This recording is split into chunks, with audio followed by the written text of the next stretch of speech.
Тэгэхээр бид студид татварын багц хуулийн шинжилгээний талаар сангийн яамны татварын бодлогын газрын дарга Чимс эрхэмтэй ярилцаж байна. Та студид автомобилүүсэн юм биш үү? Баярлалаа. Нэг жижиг асуултаас эхлэе л да. Тэр нөхлөөр яг энэ татварын шинжилгээний одоо шинжилгээг боловсруулахад нийтдээ 176 мянга орчим хэрэгэд аж ахуйн нэгжийн саналыг авсан гэдэг. Гэхдээ бодит асуулт нь юу гэхээр энэ саналуудаас ер нь ямар санаа нь бодит одоо бодлого болж орж байна? Ер нь бол өнгөрсөн онд бол нэлээдгүй хилцүүл болсныг бол олон нийт мэдж байгаа. Тэгээд нийт ирж байгаа саналуудын бол нэг 52% нь бол татварын одоо хөнгөлөлт, чөлөөлөлт, бууруулалттай холбоотой. За 21% нь бол ер нь бол бүх нийтээрээ татварын төлөё шудраг байцгаая гэдэг ийм асуудлыг тавьж байгаа. За 10 орчим хувь нь бол энэ гайлын байгууллага, татварын байгууллагын үйл ажиллагаатай холбоотой.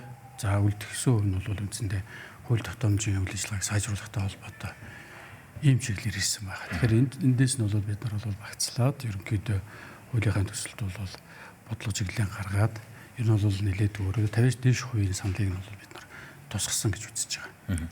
Хараад үзэхлээр одоо иргэдийн хувьд бол нөгөө өдөр тутам харьцаж яадаг учраас нөөтийн хувьд хамгийн их маргаантай байдаг юм шиг байна. Тэгэхээр нөөтийн буцаан олголтыг бол 5% болгоно гэж байгаа. Нэг талаас хараад үзэхлээр энэ маань иргэдийн хэрэглээг дэмжих бодлого эсвэл одоо татварынхаа ил тод байдлыг нэмэгдүүлэх хэрэгсэл болж байна. Гол цаад одоо нюанс нь хаана байна?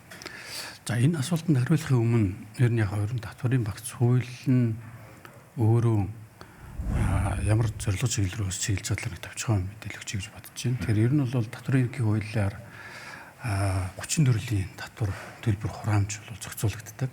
Тэгэхээр бид нар энэ удаагийнхаа шинжилгээр бол дөрвөн гол хуулийг ярьж байгаа. Татварын ерөнхий хууль, за нөөтийн хууль, аж ахуйн нэгжийн орлогын хувийн орлогын гэсэн ийм дөрвөн хуулийн дээр л явж байгаа. Тэгэхээр таны ярьж байгаа асуулт бол нөөтийн хуультай бол холбогдож явна гэсэн үг. Тэгэхээр энэ дөрвөн хууль дээрээс ерөнхийд нь ингээд нийтлэл бид нар ингээд аваад үзэхэд бол ямар чиглэл рүү байна гэхээр эхнийх нь бол ер нь орлогын тэгш бус байдлыг бол ер нь бууруулъя. Тэгээд энэ шаталсан татварын тогтолцоогоо илүү боловсронгуй болгоё. За тэгээд нөгөө жижиг дунд бизнес эрхэлж байгаа, өөрөөр бичил жижиг бизнес эрхэлж байгаа мөн бага орлоготой иргэдийнхээ орлогыг хамгаалъя, татварын ачааллыг бууруулъя. За тэгээд нөөцтэй холбоотой бол ер нь нэлээд тийм гажуудлууд, системийн гажуудлууд, тогтолцооны гажуудлууд, хэрэгжилтийн хувьд бол төвөгтэй байдал үүссэн байсан. Энүүнийг нөөтийн асуудал бол ер нь нэлээд цогц байдлаар нь бол харахыг бол хичээж байгаа. За ер нь мөн нэг зорилт нь бол гал татварын байгууллагыг ер нь бол энэ захиргаалалт гэдэг юм уу, захиргааны байгууллага гэдэг юм албатлын байгууллагаас үйлчлэгээний байгууллагыг зөвлөм тусалдаг чиглэл рүү бол чиглүүлэх гэсэн ийм санааг бол хуулийн дээр бол тусаж өгсөн байна. Таны нөөцтэй холбоотой одоо 5% шууд буулгачвал явагддаг гэдэг маань энэ орлогын тэгш бус хуваарлттай бол шууд холбогдож гарч ирж байгаа асуулт болж таарч байна. Одоо байгаа систем юу гэж яах гэхээр ер нь бол бидний нэг хүний дундаж хэрэглээ бол манай статистикээс гаргаад бол нэг сарын 1 сая орчим төгрөг байгаад байгаа. Нэг хүний. Тий. Дундаж хэрэглээ. Тэгээд түүнээс бол тэгээ буцаалт буюу одоо бид нар 2% буцаалт гэж ярьж байгаа. Энэ бол буцааж олох ёстой зүйл биш. Ер нь бол урамшуулж байгаа хэлбэр байгаа юм. Тэгэхээр араа өндөр хэрэглээтэй буюу хэрэглээтэй нийт одоо хэрэглэгчийн 25% нь буцаалтынх нь 75% нь бол оногдоод байгаа. Тэгэхээр бол бага хэрэглээтэй нийт масс буюу 75%-д нь нөгөө урамшууллын 2% чинь 25% л ноогдсон юм зүйлүүд байна. Тэгэхээр энэ тогтолцоо маань өөрөө нөгөө орлогын тэгш бус байдлыг улам юу ихсгэж байгаа юм хандлагатай байгаа байхгүй. Тэгэхээр бид нар одоо шууд нөөтийн одоо 10%-ийг 5 болгоноод гэх юм бол энэ тэгш бус байдал бол арилахгүй. Яг тэгвэл нөгөө бүх нийтээр л 5 явчих. Тэгэхээр бид нар нөөтийнх нь 10%-ийг бол хүндахгүйгээр харин буцааж байгаа зүйлдээ бага дунд орлоготой иргэдийнхээ татварын ачааллыг буулгаж өөрт нь үлдэх орлогыг нэмэгдүүлэх замаар бол зохицуулах хэлбэрийг бол хийсэн байна. Энэ өөрөөр 26 оны 10 дугаар сарын 1-ээс сая төгрөг хүртэлх хэрэглээтэй бол 100% буцааж байгаа. Сарын хэрэглээ нь сая төгрөг байх юм бол 100% бол нөөтийн буцаалтын эцсийн хэрэглэгч буюу тий бодлого авч ирэх юм бол буцааж олгохоор ийм зохицуултаа яваа. 27 оны 1 сарын 1-ээс бол саяхан дотор нь хуваагаад 500 мянга хүртэлх сарын хэрэглээ байх юм бол 100% буцаана. За 500-аас саяын хооронд байх юм бол 50% буцаа нь саяас дээш нь бол одоо олон жилд буюу 2% энэ буцаалт урамшуулалтаа олгох хэлбэрээр явж байгаа. За энэ нь бол бидний дөрөвний хэлсэн бага орлоготой, дунд орлоготой одоо иргэний орлогыг нь бол одоо өөрт нь үлдээх, татвар ачааллыг бууруулах, өрлөл тэгш бус орлогыг хөрлөх энэ цэглэл рүү бол чиглэсэн зохицуулт байгаа гэсэн үг. Хэрэглэгчдэд илүү ойртсон маягаар асуух юм бол одоо жишээ нь лаанд худалдаж авахлаар нөөтийн буцаан олголт нь 3 сая 4 сая гараа явчихдаг гэдэг эсгэлэр одоо тэр маань буцаан олголтод байхгүй болоод харин нийгмийнхаа нийт хэсэгт илүү хандсан одоо талх сүү худалдаж авахд нөөтийн буцаан олголтод төлхөө хандах нэ гэж ойлгож болох уу? Ер нь бол машиныг бол өдөр тутам сар болгон бол авахгүй шүү дээ тийм ээ. Тэгэхээр бол илүү нөгөө нэг тийм. Гэхдээ буцаан олголтын хэмжээ бол нэлээд өөрөөр хэлбэл байна. Гэхдээ тэр нь бол жилдээ ногдод дүнгээр тэр хүн бол идэх ёстой байдлаа шүү дээ тийм ээ. Аж ахуйн нэгж байгууллага төр бол тийм байхгүй. Зүгээр иргэн дээр бол автомашин дээр авсан хүмүүстэй бол 2% буцаалтыг авах. Тэгэхээр альж хэрэглээний хувьд бол эхний 500 сая хүртэл нь саяас дээшгтэн гэдэг интервалаар түрүүний хэлсэн 15 2%-аар бол буцаалтууд нь болоод байна гэсэн. Тэгэхээр эхний тэр сардан байгаа 500 мянга тотон бол 100% тэр гэдэг чинь бол тухайн өрхийн гишүүн магадгүй одоо 3 тий насан турш үнэтэй одоо нэг дэлгэч татвар дэлгэчээр одоо бүртгэгдсэн бол тавлаа тус бүртээ тооцоод явах юм бол жилийн хувьд яах нь өрхийн хувьд сая 500 мянган төгрөгийн хэрэглээ нь бол 100% одоо нөөцтөлсөн мөнгөө 100% бол буцаагаад урамшуул хэлбэрээр авна л гэсэн санаа. Компаниудад бол нэлээд хүлээлттэй байгаад байгаа. Татварын хууль шинжилэлээр орсноор нэлээд өөр одоо дөрвтойхон шиг өөрчлөлт хийх чинь гэсэн хүлээлт байгаа. Гэхдээ яг бодиттойгоор хараад үзвэл энэ хүлээлт хэр зэрэг яг. Яг тэгэхээр одоо зүгээр та хамгийн сайн мэдж байгаа байхад юу гэхээр хувийн хвшлийнхэн нэг ертөнцид байгаа юм шиг одоо сангийн яам татварынхан бас өөр нэг ертөнцид амьдардаг юм шиг юм ярих тохиолдол. Буруутгаарг байхгүй мэдээж одоо төсвийн орлого тасалдсан тохиолдолд хамгийн түрүүнд одоо дарамт шахалт нь бол мэдээ сангийн яамд татварынханд ирдэг учраас нэг бол хариуцж байгаа гэдэг үтнээс ойлгохоор. Гэхдээ яг одоо хүлээлтийг ер нь хэр зэрэг их одоо хангасан ийм шинжил болохоор харагддаг байна. За яг ерөнхийд нь хариулахад бол хүн болгоны одоо хүслийг буюу өөрөөр хэлбэл саналыг аваад тусгаад явах юм бол нэлээд хүндрэлтэй. За нэлээдгүй олон хүмүүсийн татвар бууруулах хөнгөлтэй холбоотой асуудлыг аваад идэх юм бол 8-аас 10 их нийтийн асуудал бол хөндөгдөхөр байгаа байхгүй.